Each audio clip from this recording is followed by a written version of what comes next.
Oh.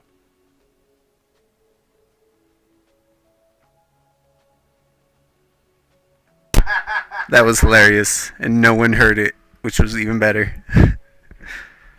Yeah, we couldn't hear you.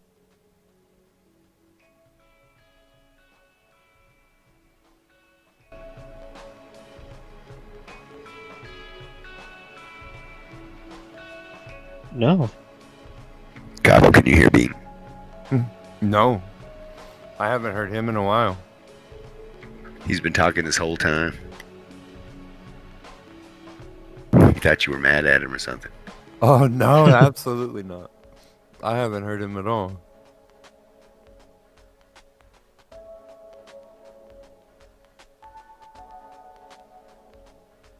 No.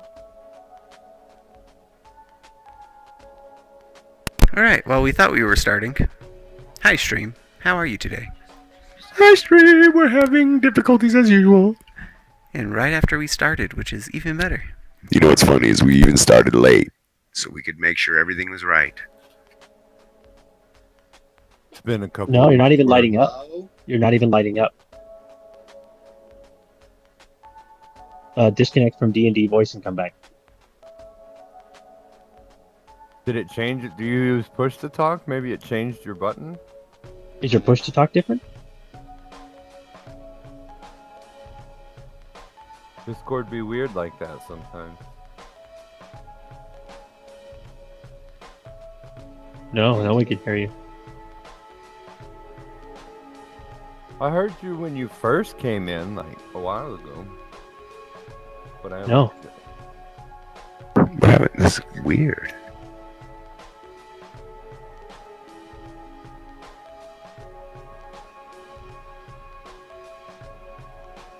Sorry, stream. I swear this never happens.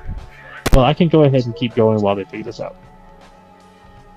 So, where we last left off, they finished up with Iris Hill, grabbing a bunch of Hashton Lau's research material and information, finding out that he is heading south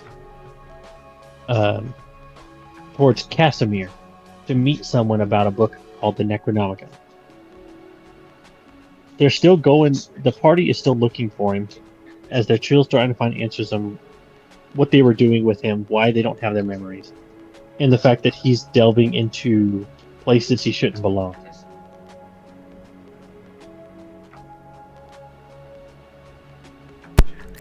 So, we need to kill. So when you guys, it's been a day since the end of Iris Hill. Cassadia Brentz, the head of the Sleepless Detective Agency, upon finding out where your destination goes, she lets you know that you need to head to over to the bay, as there is somebody that can secure you a passage to Casimir, as they're already heading that way with a shipment of wood. The party then heads over to the dock and finds a small red-headed halfling yelling at some of the dock workers. It's like, I'm not... you hear the dock worker throw his hands up in frustrations. I'm not making them reload it. And you best be on your way shortly. The woman jabs her finger up at him. What do you mean you won't reload it? It's loaded wrong. The ship can't just list to one side like you drunkards. Hardwood is heavy and thick as your skull. Your people loaded it in 9 stacks deep to port and 3 stacks to starboard. I've got to get it all the way to Casimir and it won't make it if my boat rolls as easy as your sister does. The arguing continues as you guys approach. No, that's how I would have approached. Oh! A regular show fucking thing. All spinning around in circles and shit, walking around the guy.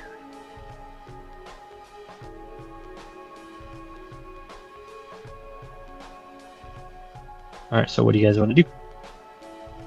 Boat is, you can look out into the dock and you can see the boat is in fact listing on the one side. with all the other dock workers just kind of sitting around waiting to see what to do next. I forgot where we're going already. Cassaville. Casimir, Casimir. this boat, according to Wentz, is heading that direction, and you can secure passage on it. But it's listing to one side. Why would we want to be on a ship like that? It is the only ship no, in the dock. It's only listing because they loaded it wrong, and they just don't want. They're being lazy, and they don't want to They don't want to fix it. There's 9 stacks on one side and 3 on the other. They need to move. What, 3? They need to move 3 from one side to the other. You don't have to reload it entirely. Well, I guess you got a big brain under that big hat, huh? Well, that's what's under. That's what they say, right? Big hat. Oh, Big God, it was rhetorical. I think Oh, we heard you. Yay, I heard you. I don't know. I really don't. Everything was on and working. Yeah, you're coming through fine now. It's because he's stinky. He smells like baby oil and pineapples. What's up, baby apple? Baby apple. You, halfling. We need to ride on this boat. You can hire my friend here with a big hat to move half of those stacks to one side. Well, I'm not moving. He says he's already got it figured out. He can do it right now, with his own bare hands. $5. Well, what? His name is Fair in the Great. Big Hat, they call him where we came from. Wait, no. She looks to him and raises an eyebrow. Have no fear, Big Hat is here, is what you'd be saying every time you see him after today. I just put my hands up and like make the shape of a big hat and just be like, I'm You not. understand, my friend doesn't even speak our language, and he understands the greatness of this loader back here. He's a Wait a minute. pilot, some Well, call him. I can't move all that wood. That's crazy. I'm not a dock loader. He's not a doctor, he says. Listen to this man. He's just being modest. itchy doctor. Well, we can't head anywhere until we get this boat even on the water. And these lazy bastards won't do it because they said, oh, we've already done it once, blah, blah, blah. Well, you did it wrong. You need to fix it. That's what I'm saying. It's like, I'm not having them loaded again. That stuff's heavy. You don't need to reload the whole thing. You only need to move a couple stacks to the other side. It'll take a few minutes. Roll diplomacy. Uh-oh. I think you should count our little fucking pitch in at the beginning because we're charming. And never mind, don't need it. But still. The bigger man, the dock worker, looks and then rubs his chin. You know what? You're right. Man, we got some wood to move. Move 3 from the starboard side to the port side. That's the left when you look at the stairs to the right. They all get up and head into the boat. After a couple minutes, you can see the boat listing back to be even on both sides. Good job, Fedden. Yeah, there. Now we can go. And then just as these 2 gentlemen walk up to her, one of them, a medium-sized human, gray speckles in his beard. He looks like he's carrying like a large bag in a set of books like wrapped in a leather string. He's got a companion with him, a man in robes, also human. Like Captain Freeling. Are we good to board now? Yes, get on board. Oh, and these 5 will be joining you. You don't have to share the room, but I expect you to take turns unless you like sleeping out on the deck. Out on the deck sounds fine. I've been cooped up for so long. Yeah, we've The been. two, After the places we've been, the deck sounds kind of nice. the 2 turn to the party. One of them, the man with the gray beard, sticks out his hand. Gossakellen, professor at Casimir. And this is my friend Rebrin, also a scholar.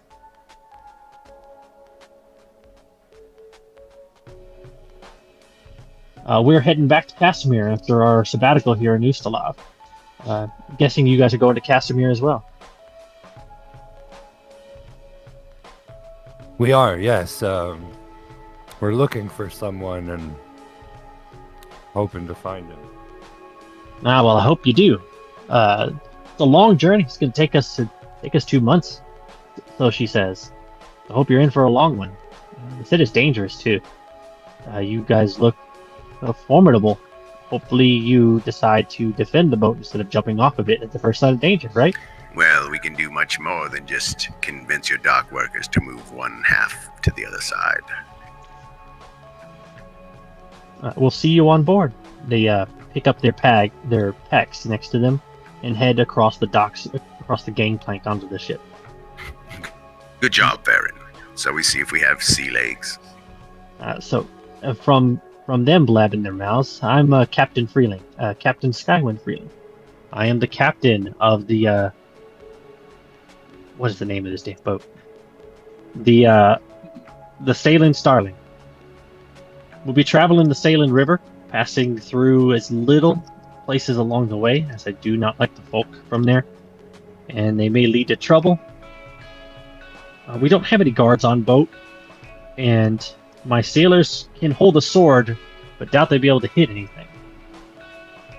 Instead of my normal fare, since you helped me out with the dock workers, I can let you on free of charge as long as you be our defenders. Marines, eh? Well, if trouble threatens, we won't just stand idly by. That's not really our thing. Itchy can't swim. Yeah, I no. mean, if we did all of Iris Hill, I think we have no issues on the sea. All right. Does your boat accommodate large avian creatures with human legs? Well, I don't see any large birds with human legs. I do see you have a bird. He's a pretty big bird. Thank you. He's been working out his calves for a while now. Hold on, let's get down to brass tacks. Any attacks, Yes. we get half.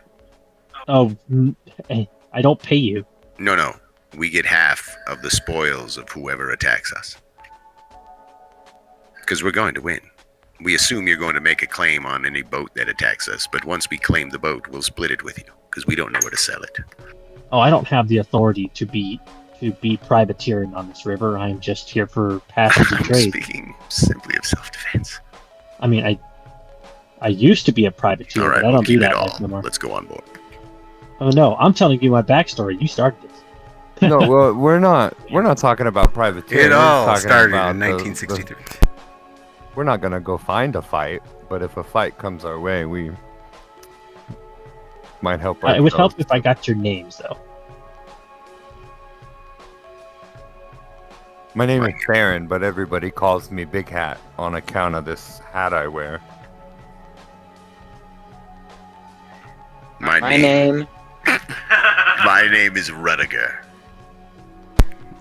is Marcellus, the investigator. I will be investigating the entire time. I'm very good at it. Even God agrees. And my companion, his name is Hugin. And yes, you could stop looking at his legs now. And you, the one that tried to talk at the same time. My name is Ryzen Hammerthrow. I throw hammers. And you, Doctor. Who are you? Itchy has Dr. decided to Itchy. disguise himself as a doctor. His name is PhD. Rudiger. I am a doctor in pain. Dr. Itchy, eh? You look more of a holy man to me. I'm Dr. Itchy! Ah! Ah! Hey, never argue with him about his profession, all right? She puts her hand on her saber hilt and takes a couple steps back. Okay, Doctor. See, you're in good hands. He'll take care of you. We'll be leaving shortly now that my boat is no longer listing. Get on board. And you, stop yelling at people.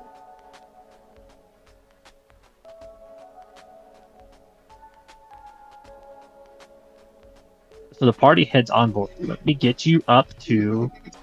So, we're going to look at this big map here real quick.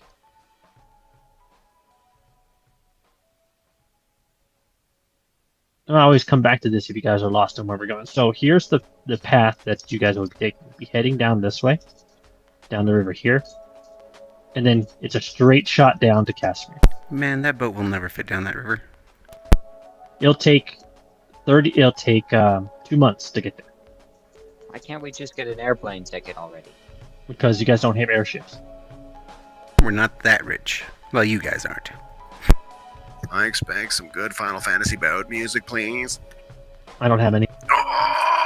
What about Wind Waker? You got any Wind Waker? I don't have any of that either. What about that How about song? Pirates of the Caribbean? I don't have that either. How about I'm on a boat?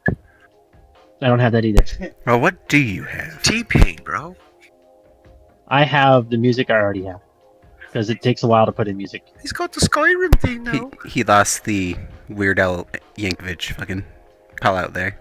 You killed it. Albuquerque. I got this wild rabid weasel song. Anyways, Alright, what the so hell's within- going on? So after a couple minutes, the boat kicks off from the shore, turns down the river, and flows along with it.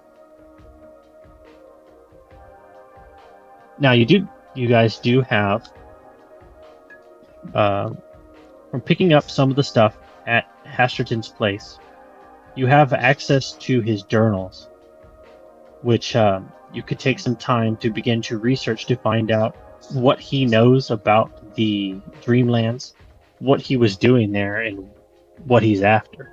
You guys haven't had time to go through it, so during this long trip, now would be the time to do so.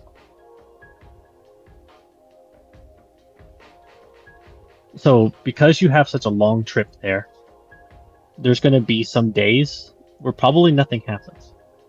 During this time, you have the access to pretty much Count Lau's library that he had. And it might be a connection to figuring out what he was doing in the Dreamlands, which you guys have seen some effect of it at the asylum and at the place you just were. So going through them would probably be a good idea to find out what he's trying to do. We do have an investigator with us. And I was going to ask that. So when researching these journals, you're basically spending 8 hours a day going through them. You're going to be rolling a knowledge check based on either Arcana, History, or Planes, whichever your best one is. And after a certain amount of study, you'll be able to know exactly what the research thing is and what it does for the party. I am well versed in all of my skills. So you have this big stack of journals, notes, What were the knowledge skills you said? History, planes, and Arcana. Arcana. Okay. Arcana.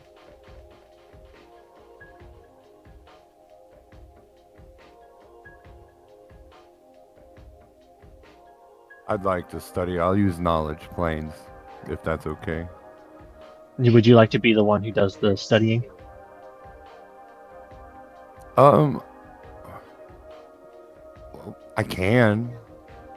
I'm not the smartest, but it might be better. You guys can Your hat is the aid each biggest. other. Are we getting paid for these 8 hours? No, you're not. Damn it. This is why Ryzen doesn't read. Freaking cheapsakes.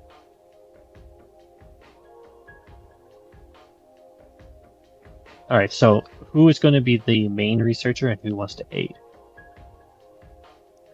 Marcellus has a high knowledge Arcana.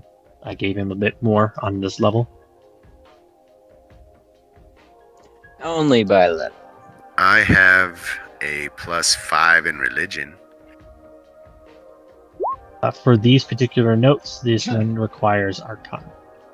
Arcana, actually, no, I didn't say Never that. mind, I have a All right, +4. it's Arcana, History, or Planes. I mean, what is your best knowledge for that, Con? Well, let's see here. Arcana would be the highest at a 9. Yeah, 9. It says 9 equals 1 plus 5. All right, you lead. I'll assist. All right, so you and Marcellus sit down with this big pile of books and begin to rifle through them. Roll your Arcana to try to understand what is in this book. It's going to be a -1, everyone. Why -1? There There we go. That's not Oh, bad. God. Baron did not aid, but that's okay. You passed the check. So you look. So now you're gonna roll a 1d12 plus your intelligence modifier to find out how much you can get through. And then I'll go over what you found, and there's also some other things. So a d12 plus int. I think your int is 0, so just a d12. Okay, so you have 1d12 plus 1.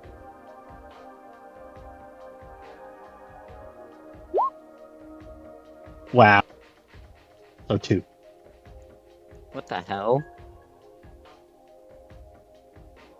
Alright, so going through these books, you pull out several of the books and start going through them. In one of them, you find that the book has been like carved out to reveal like a hidden compartment in the center. And you see a ornate set of stairs, like a little tiny model of stairs. It feels it was hidden in the pages of one of the books. It looks incredibly valuable, but it also seems important to hide it amongst his journals and his notes. Like this little trinket of some stone stairs. These stairs might mean something in the near future. We must remember them. It's the next step. And now we understand the one. So, Yo-Yo, can you look up like learning skills on downtime for Pathfinder, since you have plenty of time to do it? So you guys could possibly learn either trade feats out, learn new skills, trade spells out during this trip, just because you have enough time to retrain. Alright, so after 8 hours, you don't find very much within the notes, kind of just cursory glance and finding these little tiny stairs. The first day appears pretty uneventful. You guys just traveling the river, seeing the woods pass by. Not much happening. It is just a tiny little keelboat. Heel.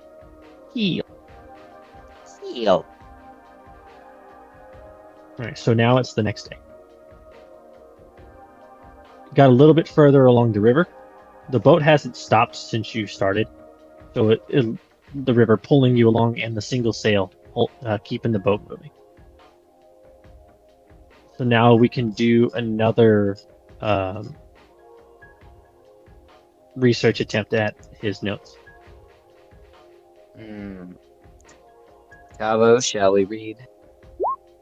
Yeah, let's try. Ah. Oh, Consistency. no progress. Wait, that was planes. Oh. Yeah, I'm using planes. You're using Arcana. So switch yours to planes for this roll. You guys have to have matching rolls. Oh, we have to match? Then I can't assist because I don't have a card. There you go. Yeah, but I am good in planes. All right, so D12 plus 1.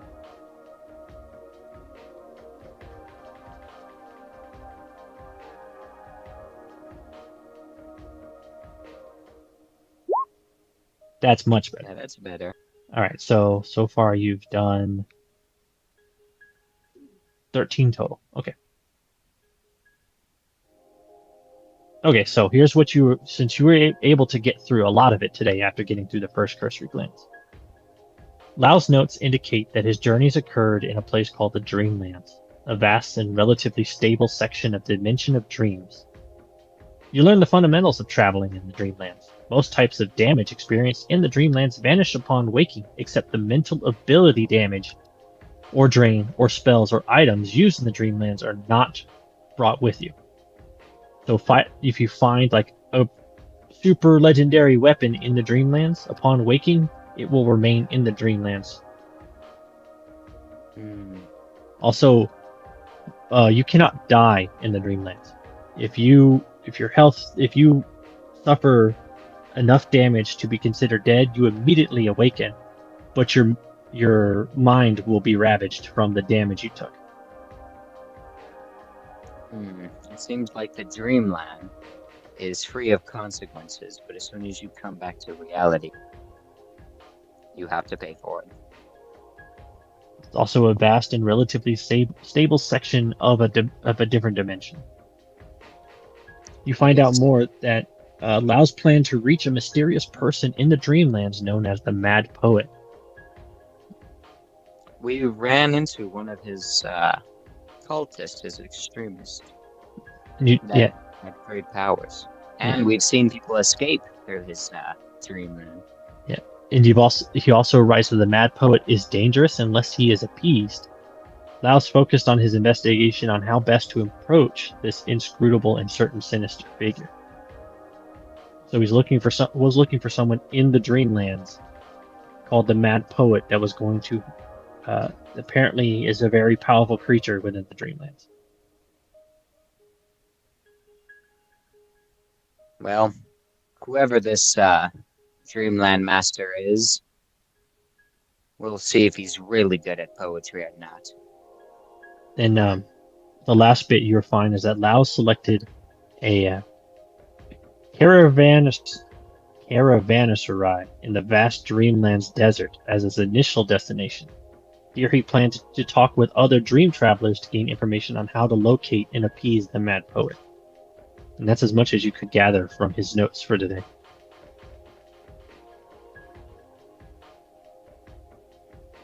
And with that, the day comes to another end. Oh, another day. We fall asleep and wake up in the morning. So there's no real downtime mode, especially since we're on a boat. DTM. Okay. So the next day,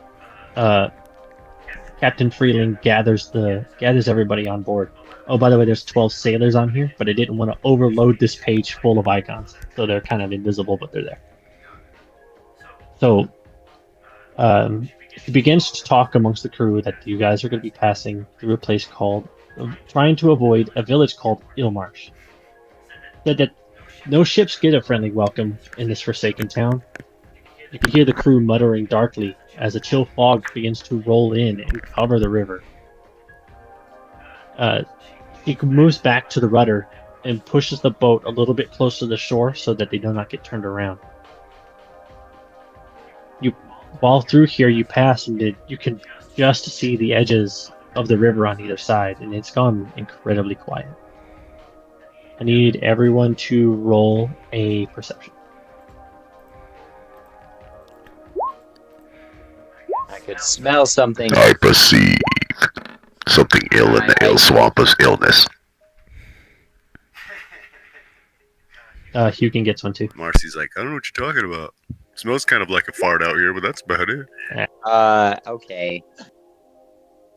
So as you guys are looking around, all but Marcellus,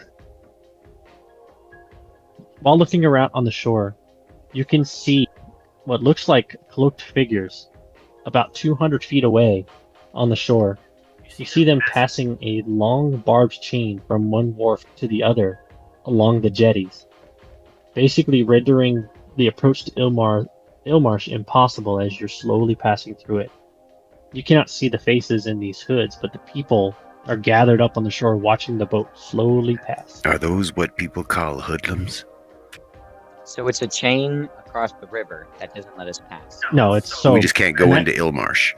So imagine you're passing by, you can see like the outlines of houses as you're going through, and there's a little port to come in to park your boat. They have stretched a chain all the way across the side, their port, so that your ship cannot enter. Basically, you can't come into Ilmarsh.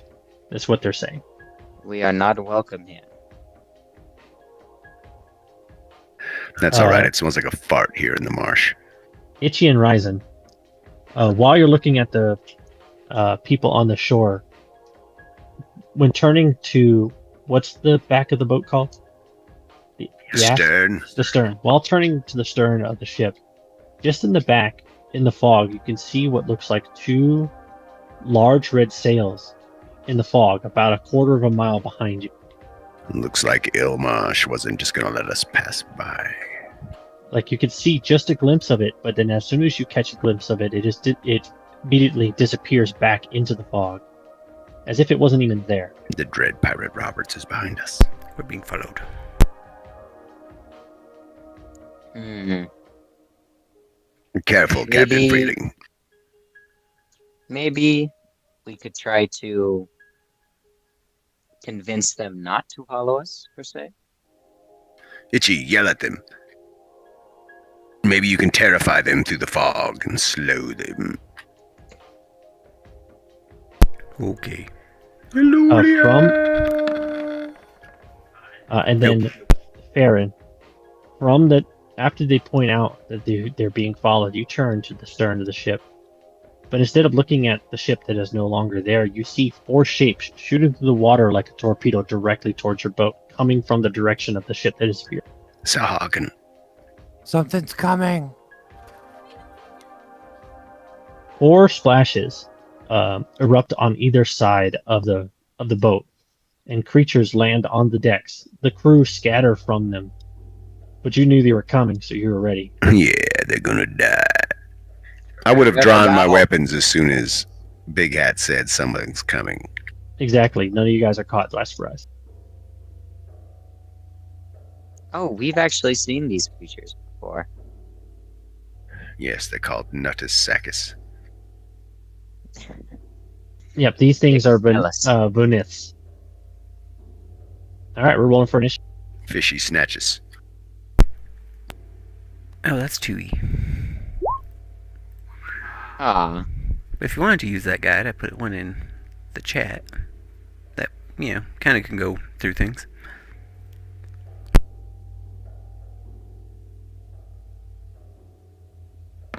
All right, is that everybody? Yeah, that's everybody now. Oh, Marcellus is in here twice. I'll take his higher one. oh, thank you. I don't remember doing that.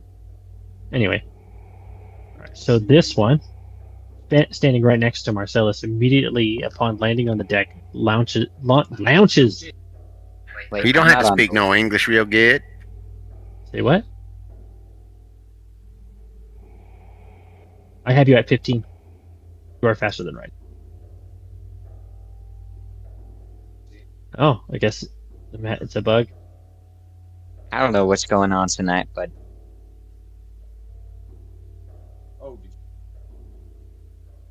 no, There we go. I got it. I don't know. We're just going with it, damn it. All right, so this Bunuth launches directly at Marcellus. He's gonna go out for a bite. Yum. Marcellus, take 4 damage.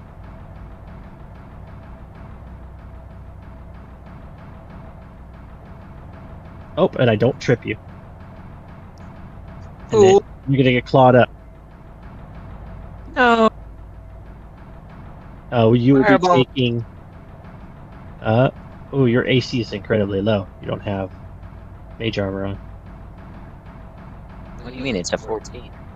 Yeah, I know. What So the you'll heck? be taking 16 damage. I would just figure that I would roll the lowest roll, and the one that rolled the highest would be right next to me. Ryzen, you're up now. I take a 5-foot step, then unleash the dwarven beast.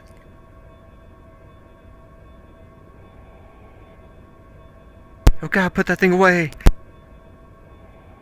Well, it looks like it'll be the top attacks and then the bottom attacks. But instead of -5, it'll be a -4 because I moved 5 feet on that last attack. Yep, all of the only the last 2 hit. So 16 damage. Yeah, attack 4 times. All right, and then he will retaliate. First with a bite, which I believe will probably miss. Yeah, will miss. And then 4 claw. And then you will be taking 9 damage. Wee. All right, Farron. All right.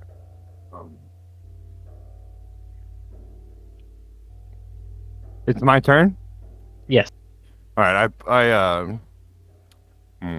I'll aim my crossbow at the one attacking Marcellus. Actually, no. I'll take a step forward, and I'll cast. If you cast, he can get an attack of opportunity. Well, it's an attack spell, so I don't think so. I'm gonna cast inflict light wounds. No, you're right. Sorry.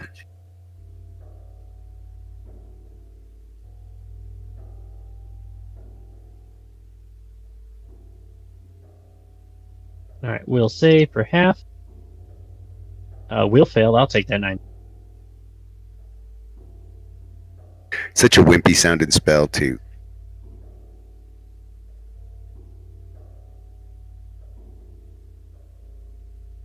We're gonna beat up on Hugin real quick and bite him. Hugin, he gets attack opportunity. No, you don't. You can take 6 damage instead. Hugin. 4 claw attacks. He will take 6. 16 damage.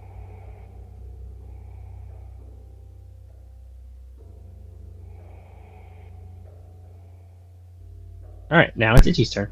Alright, multi-phase attack here. Alright, I have to clean up this sheet. Alright, first thing I do, pop a fervor to cast this as a swift action. So now everyone enemy-wise in a 20-foot radius has to do a will save. Everyone. Every enemy. Any hostile creature. Okay. 20 foot. Um, And it stays on me for minutes. 2 fail.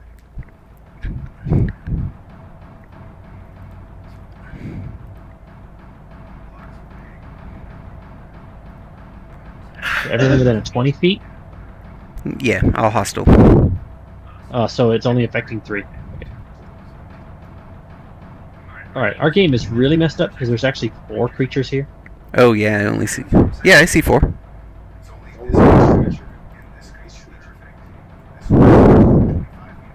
And this one is...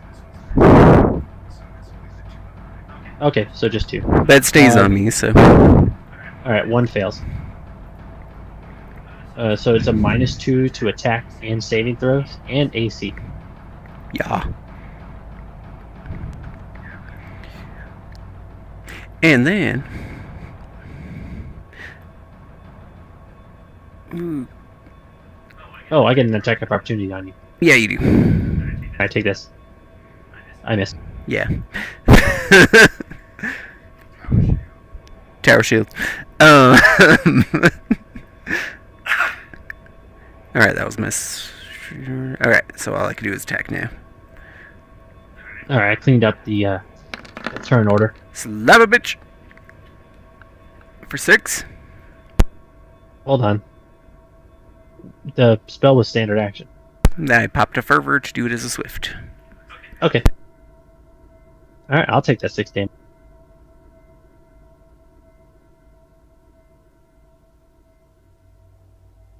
Alright, Marcellus, you and Hugin's turn. Well, honestly, I'm quite mad by how that all went down. So I'm gonna take a 5-foot step here. Yeah. This might be a long trip, but this is a day-by-day trip, so we do sleep. So, for the one in front of Berlin, I will cast Daze Monster. Alright, that is... Loser. Will save. Oh, sorry. I didn't mean to be so aggressive. I fail. I'm dazed. Okay, and Hugin... Oh, he wants some sweet, sweet bird revenge. Yep, he does more damage now.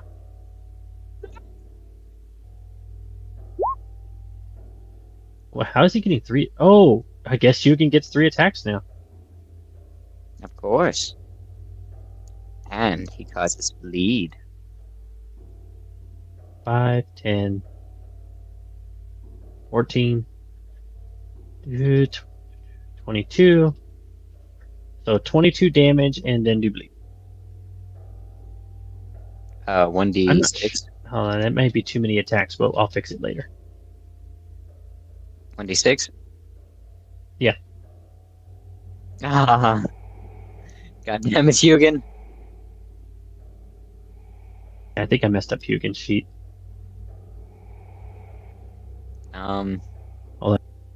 Just looking it up real quick. How many attacks does he get? At level 7? No, he only gets 4. So I messed up somewhere.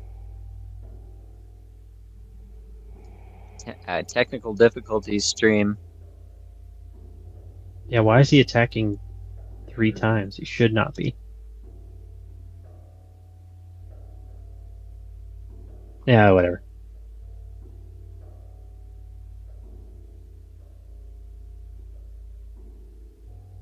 Alright, so we'll just ignore the 3rd attack for whatever reason that's there. Okay. And then one more guy. So over here and attack here.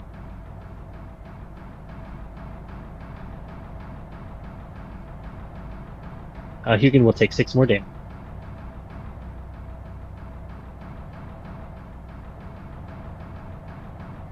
Alright, start of round 2. That guy is stunned. Dazed. Ryzen, it is your turn. All right, this guy's gonna get murdered.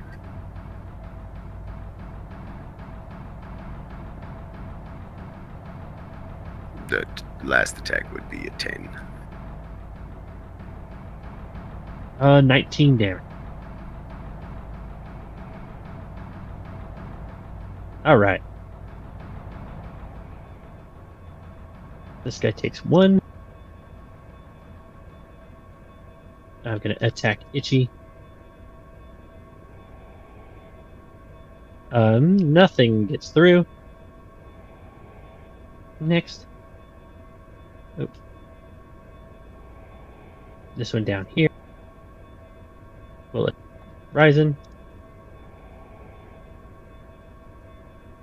And nothing gets through. And I need to draw a card. I take 1d4 points of strength damage.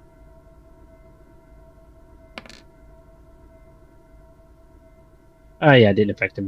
Didn't affect him with just 1. Alright, Farron, you're up. Alright, I'm gonna risk the attack of opportunity and I'm gonna run to here. He is dazed, so you don't have to worry about it. Nice. And then I'm gonna turn and shoot him with a crossbow. Okay. Are you going to use your... Oh no, you need a full round action for rapid fire. Yeah, I'll do rapid fire next turn. Oh, 8 damage. Nice. Alright, Itchy.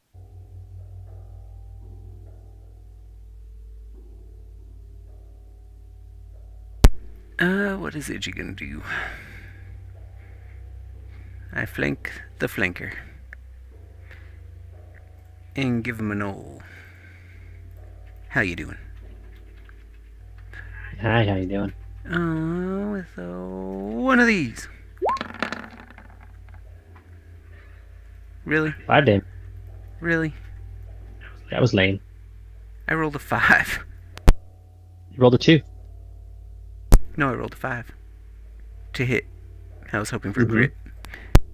Oh. But I'm it. Alright, Marcellus Hugin.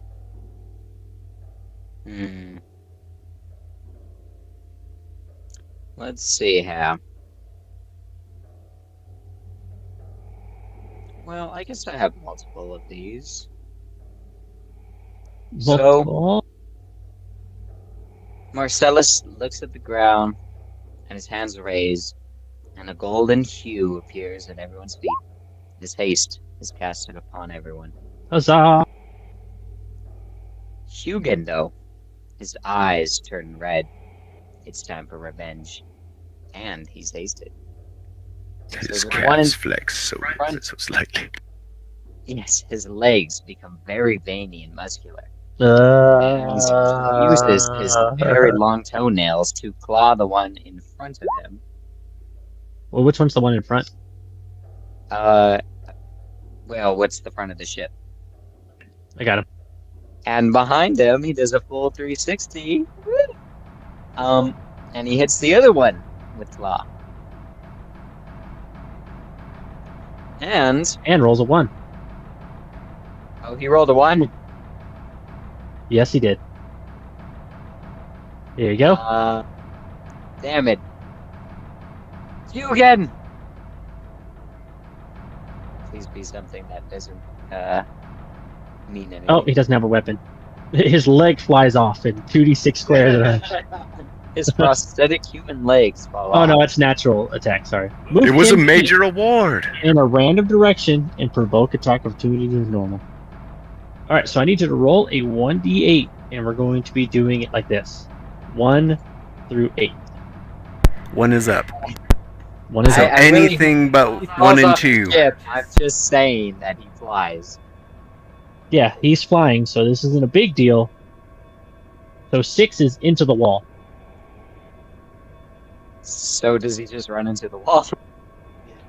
Yep, so because you're running into the wall, you do provoke, actually you don't provoke because you didn't move. But you're going to take damage from slamming into the wall. Take Yeah. 1 damage. So he's unbalanced and just slaps himself directly into the wall. His beak is flattened for a second, cartoonishly. Alright, and now I will attack him.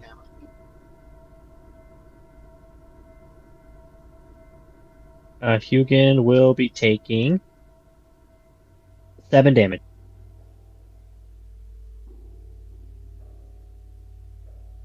Beans takes 7. 7? Hugin takes 7. He's getting his butt handed to him. Oh. This one, now that we're in round 3, this guy is no longer dazed. Hi, Marcellus. I'm not done with you yet. Yeah, nobody wanted to kill that one for some reason, so luckily I am hasted. It's time to kick your butt. So take 7 damage first. Well, that's the one I've been attacking, so I tried. Did you take 7 damage? Okay, you're not tripped. You will then take 3 damage. So hold on, let me add it up total. Yeah, can we... 7, 11. So take 11 more damage. Oh my god.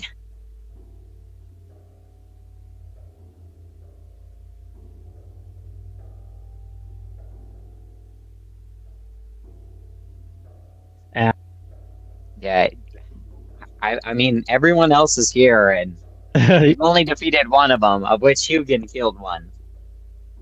Alright, Ryzen, you're up. Ryzen's fighting his own Time to battle. finish this Itchy's off. over there. Hugin's getting his butt kicked, and Marcellus forgot to cast Mage Armor. Alright, he's dead. He had 2 health left. All right. Well, do I have any movement left? Sure, I can interrupt your full round attack after he's dead of the first one. That just counts as an attack.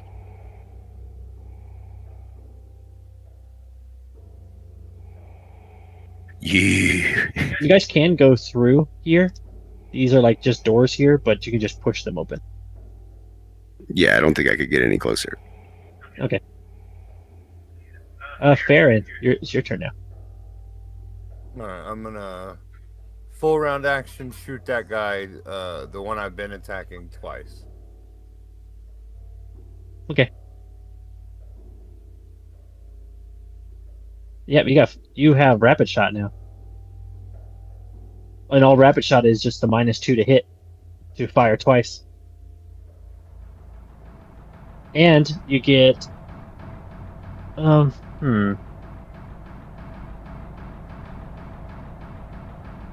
with haste I can give you 1 more shot. Oh, nice. So while you're hasted, you could do your rapid shot with 1 more shot. Alright, there's 3 more damage.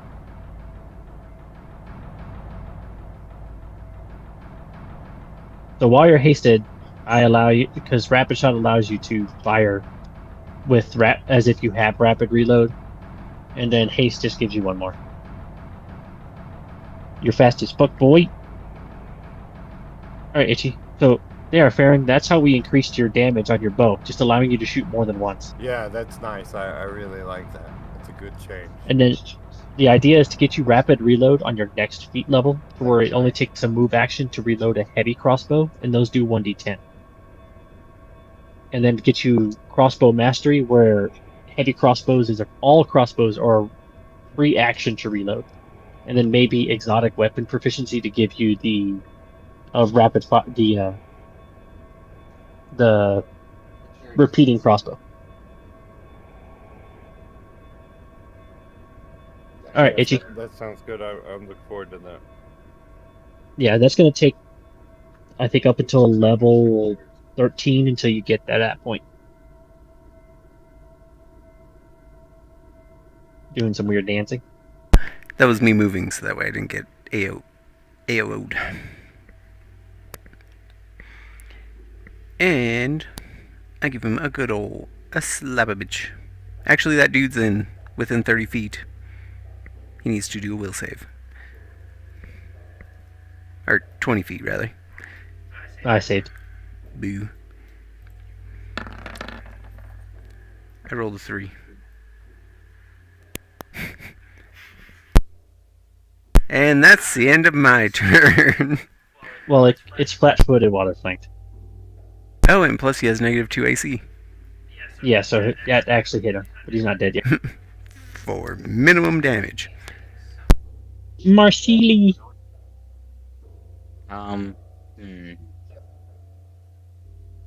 Push Big Hat off the boat to get him out of the way. Wait, is this a door behind me? Yes, it is.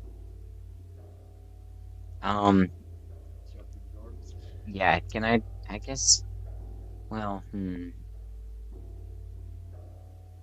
Can you take 2 5-foot steps? No. That would be just normal movement. Because I could just use Mage Hand and open this door. And then you would be attacked. Yeah, that's the problem. So I'm cornered here. The only option Marcellus has is to take the attack of opportunity, hit him with a weapon he has, or do a full retreat where you can avoid attack of opportunity, but you don't get an action.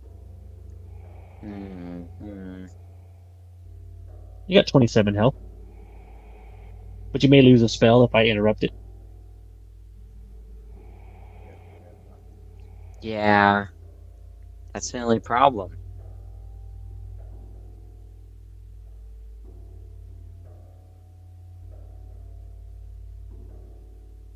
How do you full retreat? So a full withdrawal allows you to move out of one threatened square for free, and then you move your normal speed.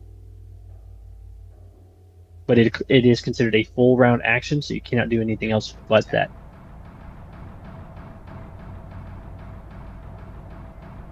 Because I'm not the person that should be fighting this thing right now.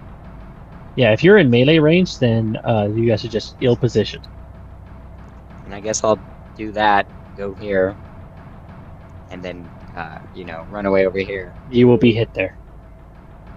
Because you can only remove attack of opportunity from one square. You're moving into a second one that he can hit you from. But if you move this way, you won't get. You mean the other way? Yeah, Yep. But that's the thing, is Farron's in the way, and You can move through allies as long as they allow you to. I mean, if Farron wants to push you over the edge, I mean, he can. Farron, can I pass through? No. Excuse me. He said no. No, absolutely I not. drive into the water, and the ship loses me. Marcellus is gone. That is a possibility. Do we want to do? You don't want to do that. I mean, Hugin's turn. Let's go. out of spite, I use Create Pit underneath the ship.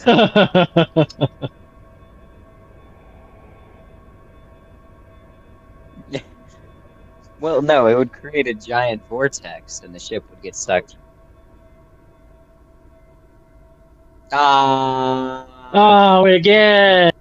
What's wrong with you, Hugin? Here you go. Let's have some fun. I'm gonna summon something else. You take -1 on attack rolls until you score a critical hit. Well, I guess I have another. Or do I have no more attacks? Nope, that's how we ruled it. One interrupts multi attack. Useless bird. Yep, and then now I will attack. Take this, Hugin. Take 9. Hold on, let me add it all up together. 9, 12 damage against Hugin.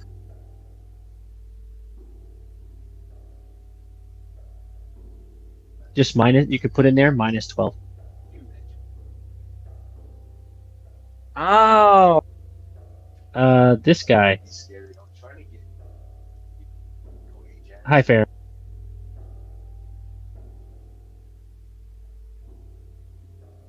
Let's see. Farron will take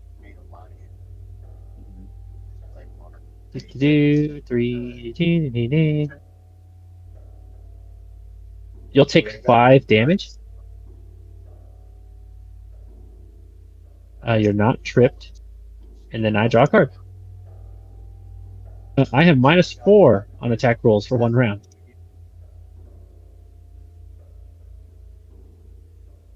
Alright, Ryzen, your turn. I will move forward and kill this guy who keeps beating up the bird. Bird's bleeding everywhere. Feathers all over the place. His beak stuck in the wall nearby. It's +1 to all the attacks, except for the last attack, number 2. Is that damage or just to hit? Both. 26. Oh, that's exactly his 8.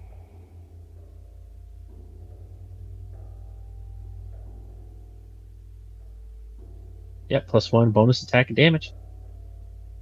Oh, and it increases by 1 for every 4 levels beyond 5th. Yeah, so at 2 level levels. 9.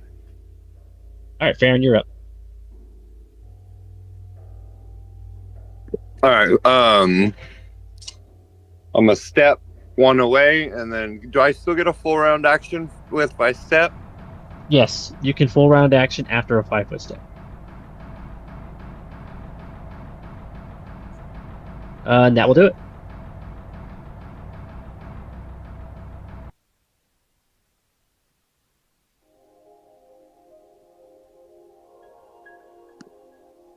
All right, that's more. Oh, that's it. That's Yep, good. so the creatures are destroyed, and you look and see that there's no sign of the ship that was following you. Stupid The, lizard ship. The crew come back down out of the, what are those things called? The ropes? The rigging. The rigging. Yeah, they come down out of the rigging, grabbing the bodies of the creatures, tossing them overboard before the ship continues on its way. And you know what? Let's do a research for the day. are we gonna do healing? You can, Or well, wait. you can at the end of the day just go ahead and put yourself at like full heal because I expect you guys to heal, and since you guys are going to be resting a lot, Yeah, that will do it. I probably could kill it or heal everyone with my fervors alone. Yeah, so just go full heal pretty much after combat's on the boat, pretty much, unless you guys are off the boat for a certain time. All right, so with the knowledge that you continue to read through what's left of his initial notes, his journals, and you discover through his notes how to perform the ritual to enter the Dreamlands. Guys, I've discovered how to get into the dream world. Oh wow, are we gonna go into the Dreamlands? Yes, it's very intricate, but all you need to do is lay down and close your eyes. All right, so you learned through the ritual that it must be cast at night on the material plane.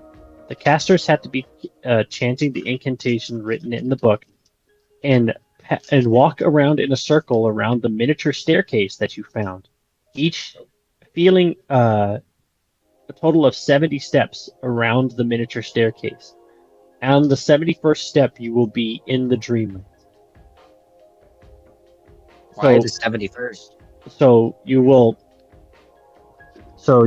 on the material plane at night, you place the caster who is going to be initiating the ritual holds the little miniature staircase. 70 steps, and then you drop the staircase.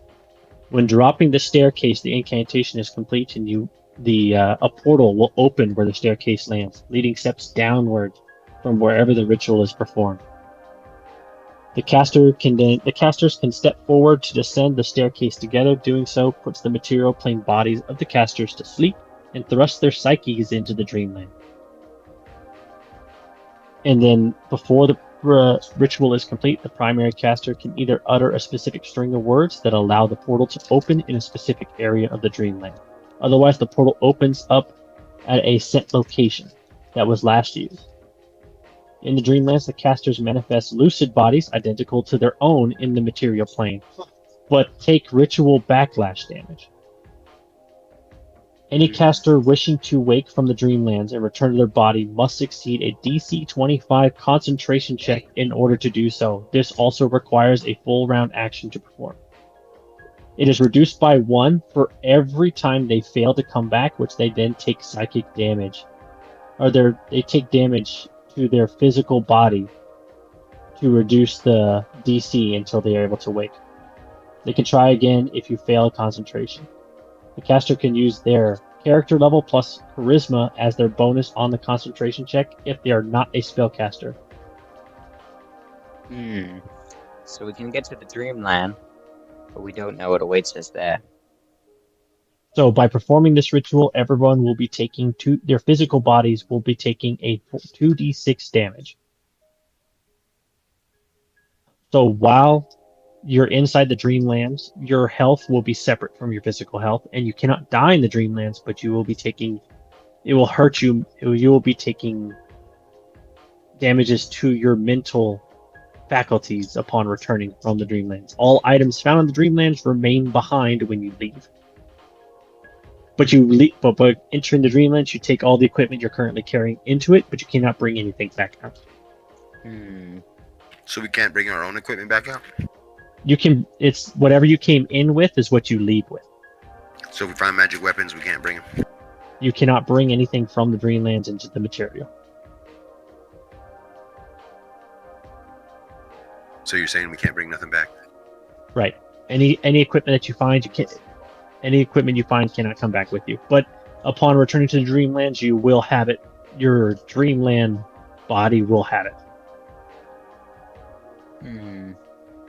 In the dream world, I'm the wizard master. So now you can enter the dreamlands, or which is what Hesterton Lowndes was going into in order to find somebody called the Mad Poet to learn something from him, because he seems to be a very powerful creature within the dreamlands. So you know this because you're doing the research. You know how to perform the ritual. Are we ready to go to the dreamland? Yeah, I'm ready. Do you want to rest first and get your spells and stuff back before doing so? Oh, yeah. Oh yeah. Oh yeah, definitely.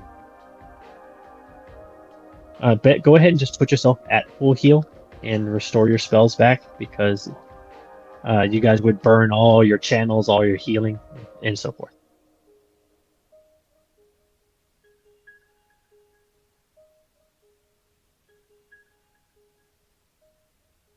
So you wake up in the morning, another uneventful day. I can go ahead and show you guys where you are at this point. Right about there. Ping it again, I didn't see it. Oh, I see, or boat. Yeah, that's about how far you guys have moved so far. We've almost made it to the Callous Lake. It's very callous. All right, so waiting towards the end of the day. Now, it's up to everybody if they want to venture into the dimension of dreams.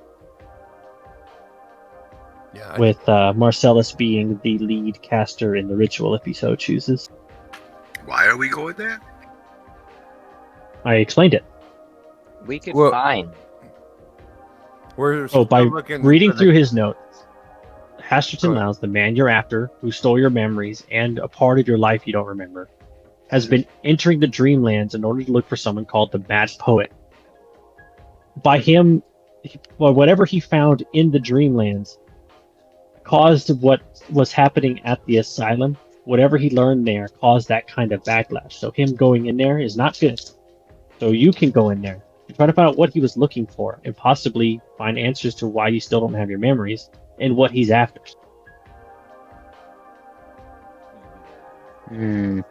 Well, I should leave Let's it to go. a vote. Oh, okay, never mind. I've already decided. So I pick up the tiny little stairs that for some reason were in these notes. It's always been Itchy's dream to kill people in dreams, from what I understand.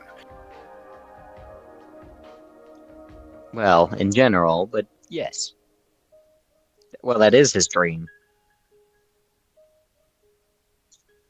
It soon will be. And to eventually shower.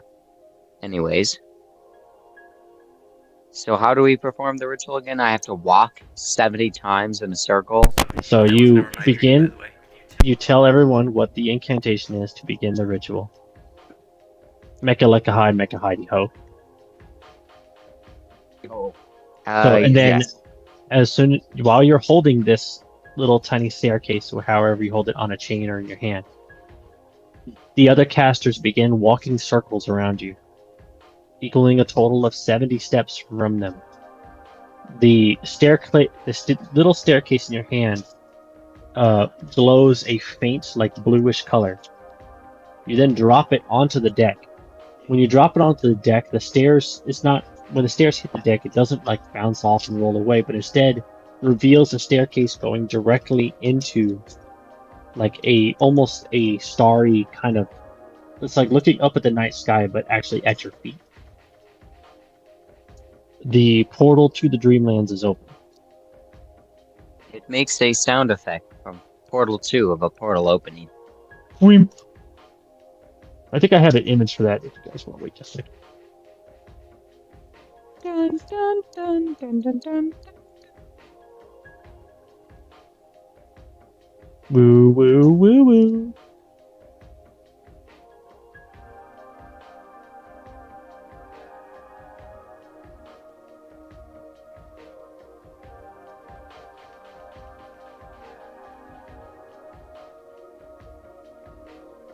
I was hoping to hear a woo, woo, woo, woo.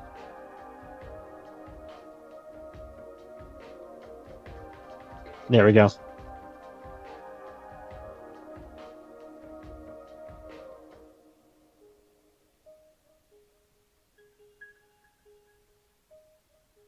Portal.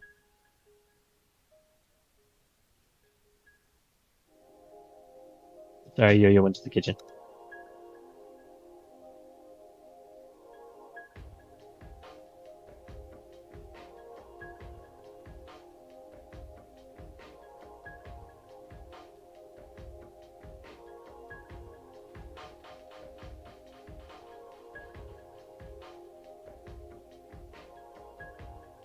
The portal to the Dreamlands is open for you guys to enter.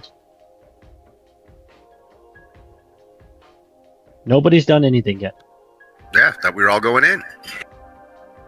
And yeah, no one's decided. It was there. I guess we're just jumping into this portal. In I go! Oh, okay. I was gonna send Hugin first, but that works. Alright, so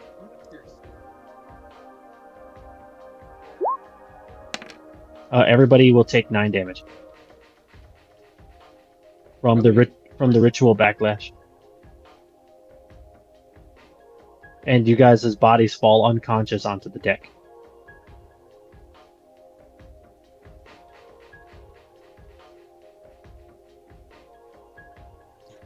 The poor people in the cabin come out. What the heck? Well, You guys can walk down the bottom of the stairs, continuing to travel, and you can feel an intense heat coming from the end of the staircase. Upon taking the last step of the staircase, you find your foot buried into sand. The sun overhead bears down on you, making it almost unbearably hot. You see in front of you what appears to be the ruins of a very large palace. You don't see a sign of anybody at it, and it looks like it's been abandoned. One side of the wall is collapsed on the northeast side. Upon stepping through the gates, you realize the portcullises are collapsed against the sides of the building as if they've been torn open.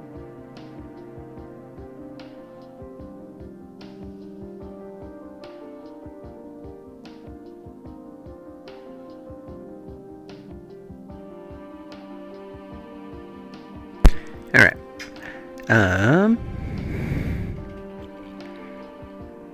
I guess go forward. You find a door on your left.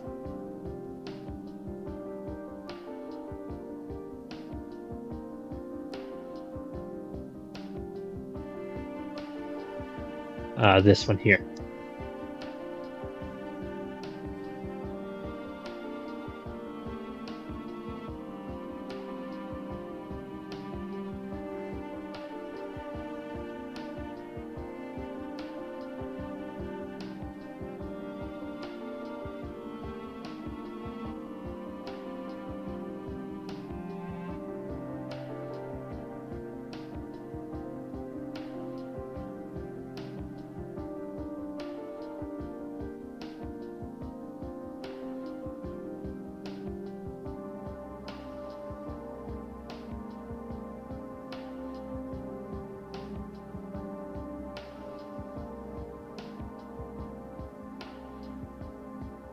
Yep. I open the door.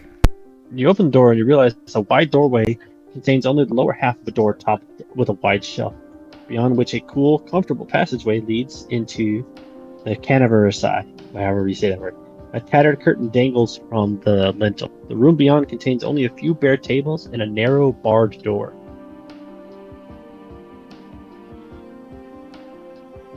You can see that this probably was like a guard post for the portcullis, no longer needed since there is no longer a portcullis.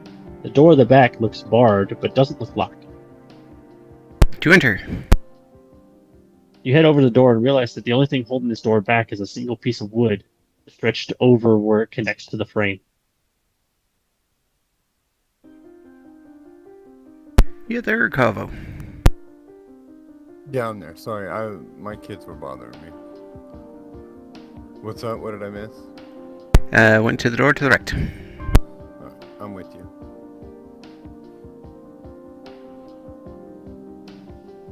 Yeah. You open the door and realize it's what's left of a storeroom.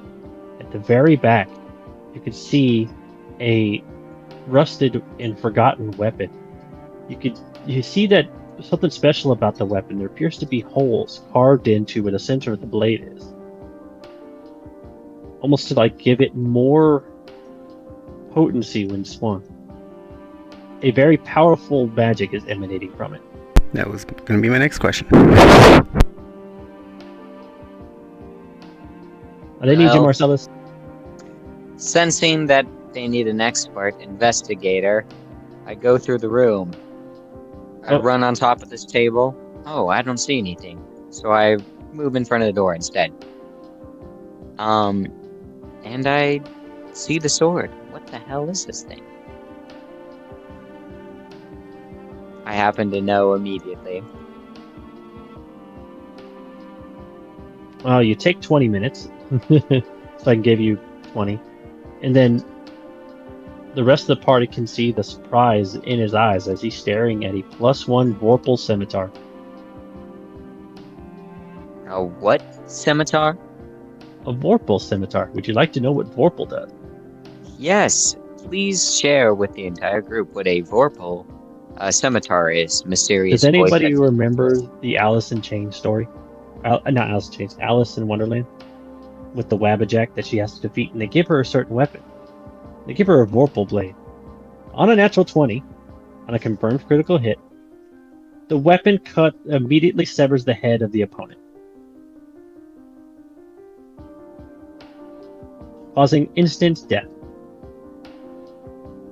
Vorpal. So in theory, a 1 in 20 chance to instantly kill your target. Yes.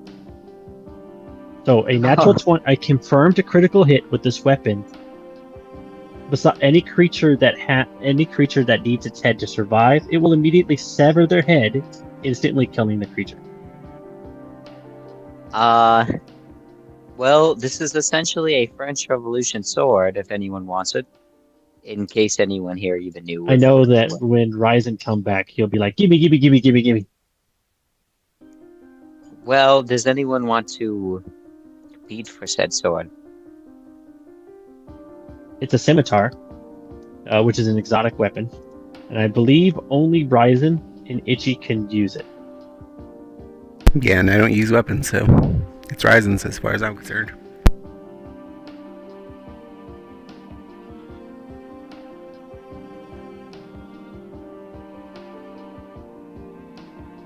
Ryzen just left the map for some reason. There. I'm surprised Cabo didn't have anything to say about it. Well, I don't really use melee weapons, so I mean it's cool, but I would probably not use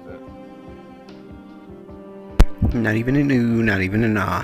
I'm disappointed in you, Ryzen. Yeah, this is a legendary weapon. Yes. And I actually happen to like Alice in Wonderland.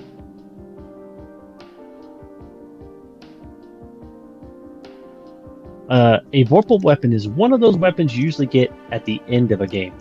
So what this should tell you is the kind of powerful stuff you'll find here, sadly cannot take back with you. Oh, I forgot about that.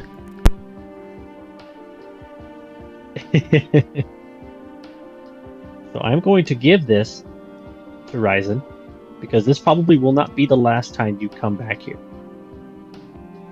And I need to give him the, I need to give it to him. So wait, when you leave the Dreamland, does it just like fall on the ground basically where you disappeared? So, in theory, when you leave the Dreamland, you're leaving a copy of yourself behind. So, like your physical bodies are up at the material plane, you now have dream apparition cells here. So, supposedly, when you leave the the Dreamland, your apparitions stay behind while your physical bodies are now active. You're now in basically two places at once. Interesting. Well, that's a cool sword, and I'm gonna leave, and I'm gonna do what I was gonna do. Right where Hugin is, this door, I cast Mage Hand and open it.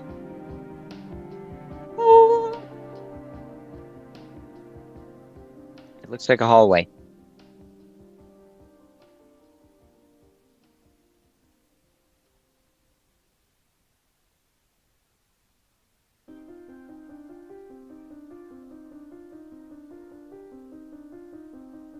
Well, I can't see anything in there, so... Yep, there it is. Oh, so that's why I don't give you an extra attack, because it automatically did that for Hugin. Oh. So that's how I'll fix it later. Okay. Anyway, so Hugin opens this door, or you do. Two decorative fountains are Is that the right place? Yep. Oh no. Yeah, so upon opening this door, you see two decorative fountains being held aloft by what appears to be carvings of sleepwalkers. Once containing clear water, now is dry and empty. Hugin can see that there is a set of curtains at the end of the hallway leading up to a room in the north.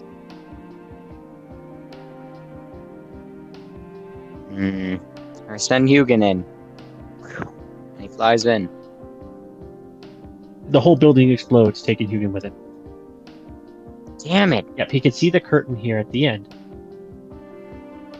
Can he hear what's behind it? It sounds like you could hear what sounds like something moving objects around in the room, as if sounds like setting things, picking things up and putting them down on wooden shelf. Is there like, I don't know what the hell that could be actually. Hugin is sneaky though, so he uses the art of stealth, Okay. Got a good stealth. and he peeks through the curtain.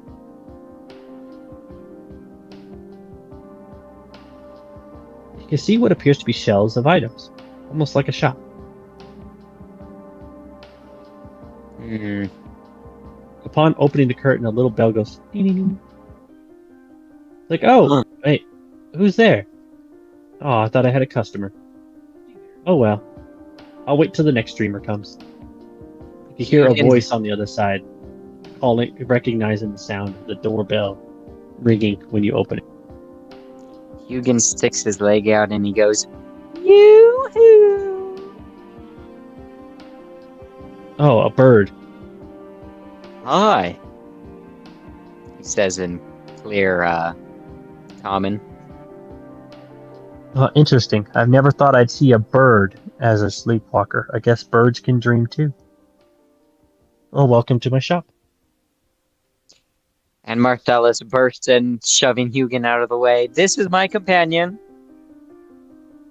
Hello Oh, there. there's the dreamers I'm used to seeing. Hello. You see a man dressed in gray robes, long black beard, long black hair. What's interesting about him is that where his feet would be standing, long trails of black smoke seem to be emanating. So it's not a human, but he is in the shape of one. What are you? I am just a humble shopkeeper, he bows. Feel free to browse my wares. You look upon the shelves. Nearly all of them are empty. A couple of dusty, dirty silk cloths, some empty bottles, broken furniture. Seems like his shop has been dilapidated, but still continues to remain. Do you have any sales today? For you, I have this, and he pulls off a book. The book immediately disintegrates into dust. And he goes, or not. How old are you? And rubs his chin. Don't remember. Do you know that Been here a while. You're the first I've seen in since the other man came. the other man? Ah, yes, one kind of human-like shape like you came in here looking for books. Sadly, whenever you touch these books, they seem to turn to dust. Must be some kind of spell. He came asking for questions about books and asked to see the Yellow Man. Is it? You are detecting magic from him. Do you know where we From the can books. find this yellow man? Upstairs. Oh, he's in the- upstairs? In the southeast corner of the building, you may have to go around because of the wall that fell apart. There are a set of stairs. The Yellow Man is upstairs. He's a very kind man. Are there any foes here in this fort? Roll sense motive.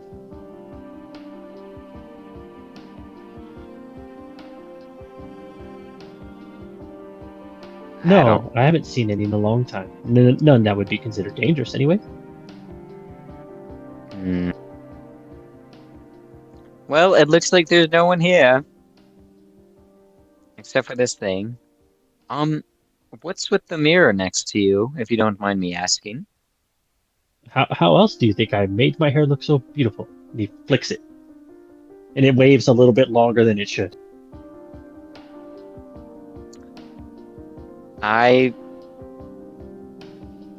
Well, I can't believe we just witnessed that. I know, beautiful, isn't it? Hugin. Hugin walks up to the man.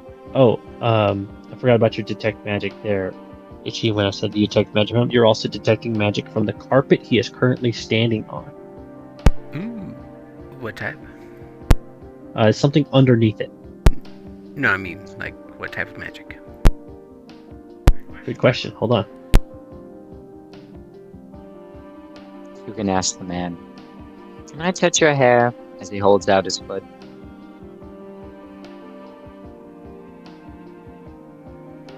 Divination.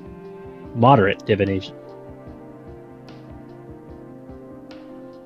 The man takes reaches a hand out to Hugin. Sure, take my hand.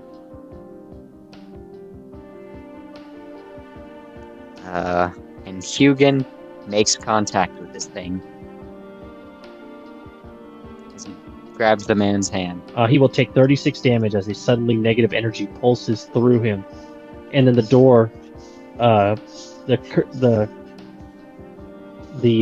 curtain door suddenly closes, and a stone wall rises up in its place. I'm sorry, but you can't leave.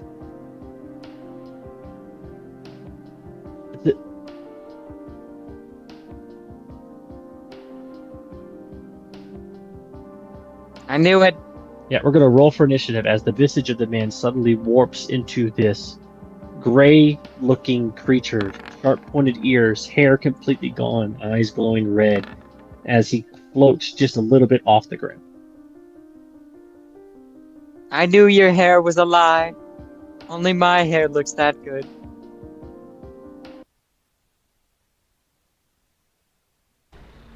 Well, time to initiate.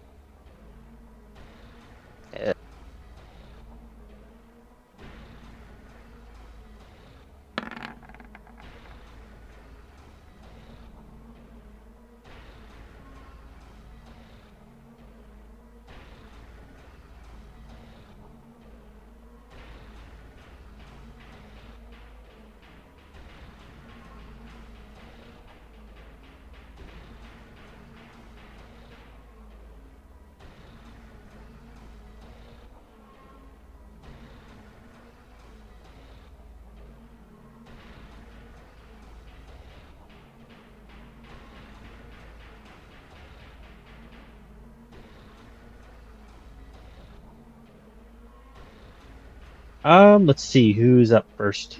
Itchy's first. That's a first. The creature suddenly nearly killed Hugin by just touching him. Well, And now you're trapped in here with him.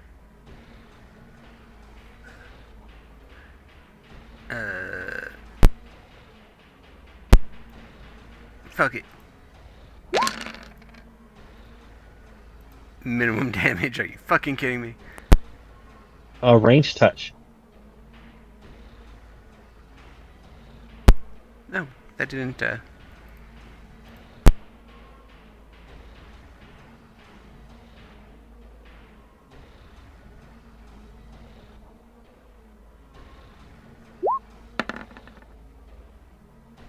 Oh. Range touch? Ooh, that will miss. Damn, for touch? Mm-hmm. Kind of like you.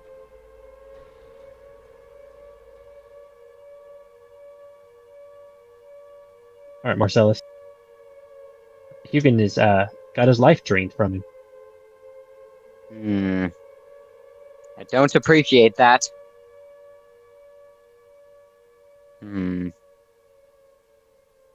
So I cast Mage Armor on myself. Good idea. Make sure you As- put that buff on.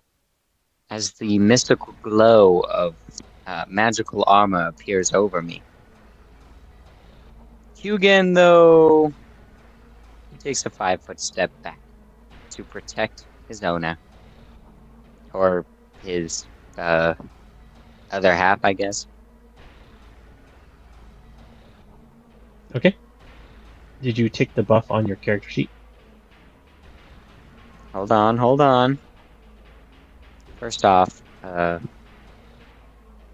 page. Mage armor is applied, but Hugin has one more thing he'd like to do. And he just so happens to know that this gentleman would absolutely love the wares he has to sell to him. As he casts Magic Missile.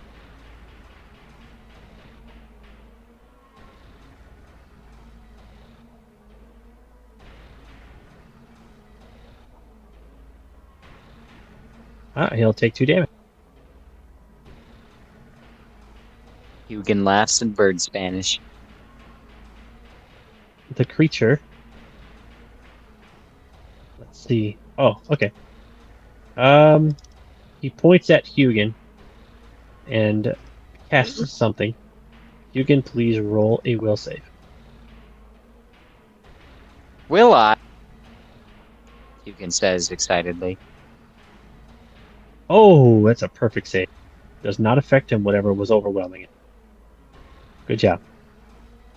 And then he floats a little bit closer. Ryzen's gonna move right up in here. Come swing at him with the new weapon he just got. Roll 20. Damn, I did not. But he'll get through 9 damage.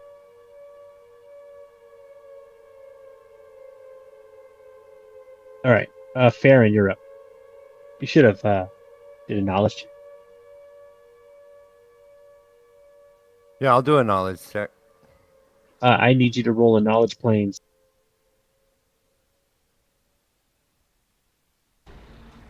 You have no idea what this is. Alright, I'll shoot a rapid shot with my crossbow. Huzzah! Pew pew! Both shots go. Oh no! Not a crit though, sadly. Yeah, sadly. Oh no. Okay, never mind. I'm reading too many numbers here. Yep. That is 12 damage. Sorry, 7 damage. Itchy, you're up. Top of the round.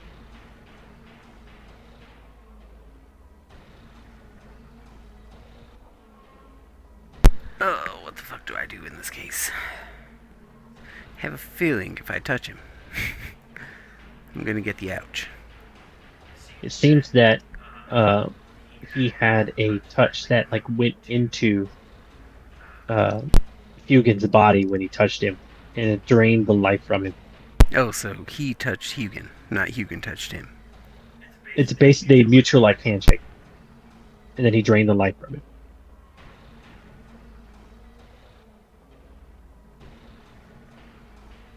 A 5 foot.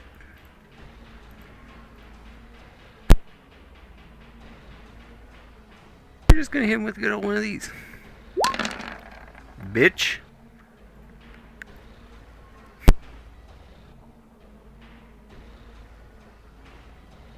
Okay. Oh my god. Not confirmed though. Which sucks. Yeah, I'll take 8 damage though. Alright, Marcellus. I don't really like the way this thing smells. What do I have to roll to find out? Flame. You don't know. Ugh. Well, that's alright. I do know that this is a dire situation, so I cast haste upon my team. Whoa. Oh. Everyone glows. Is she gonna go roll a 1? Yeah, probably. No, he doesn't. Oh, good job, Hugin. Oh, okay. Yeah, so 14. 25 damage. Gotcha. Getting a little bit of his revenge. It wasn't enough to outdo what he did, but that's alright. He cannot bleed. That's unfortunate. Maybe Alright. someone else could figure out this thing. I'm gonna take Farron. I'm gonna take a step back, and I'm going to. Get reach activated on him. Yeah, reach activated him. Okay. Hugin, I need you to roll another will save. But first, does he say? Oh, sorry, not will save. Fortitude. Uh-oh. And Hugin forts. And Oh, how fun. Hugin suddenly eyes go wide and seems to start flailing wildly as if something is attacking him. Hugin's eyes roll back into his head and he falls over dead. You didn't get no chance of spell failure for that? No, I rolled it. I will have to get revenge then, and I know exactly how. Yep, Hugin just let out a bird scream and then just gone.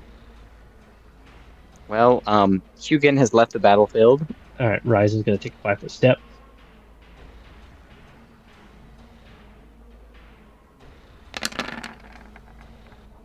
That, and then that. Oh, I did a lot of damage.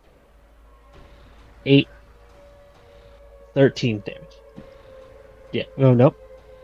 22 damage. Ooh. Alright, Farron. You could do a health check on him. Oh.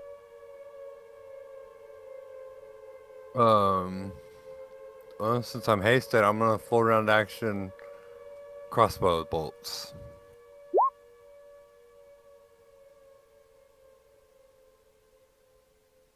Your second bolt hits right into him, and then upon piercing him, his body like dissipates into the same black smoke that's coming from his feet, and he fades away into the dust that surrounds you.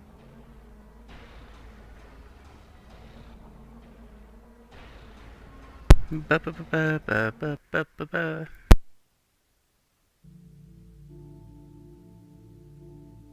So Marcellus, while you're attempting to reach out to Hugin, you find you can't. I can't hear Hugin. He's not in the plains. If you remember what the notes of the ritual said, his material body, upon your quote death in the dreamscape, you are suddenly ejected back to your physical body. So that's where Hugin is. Next to you, up there. So Hugin's back on the ship. He is back on the ship, suffering from probably madness. You'll find out when you leave what happened to him. Yeah, I guess we'll discover how insane in the membrane he is, even though he was already that before. But for now, while you're still in this dreamscape, you cannot contact Hugin.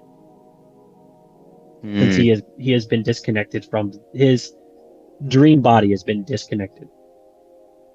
He's not desummoned, he's still there. But you can't reach him, and he can't reach you.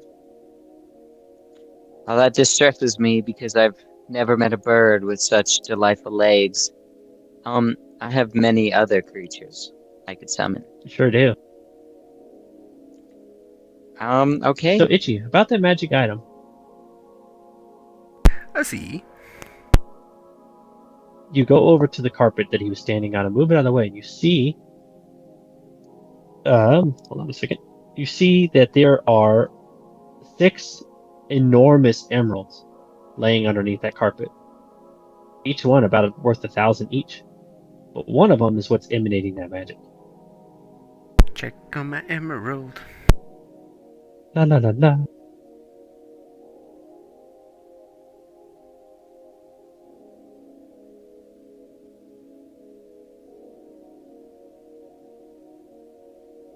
We will need your Arcana and Spellcraft check because he's got a magic emerald. A magic emerald? Yep. Useless to us in the regular realm, but nonetheless. Oh, you actually got it. Oh, that was a tough one.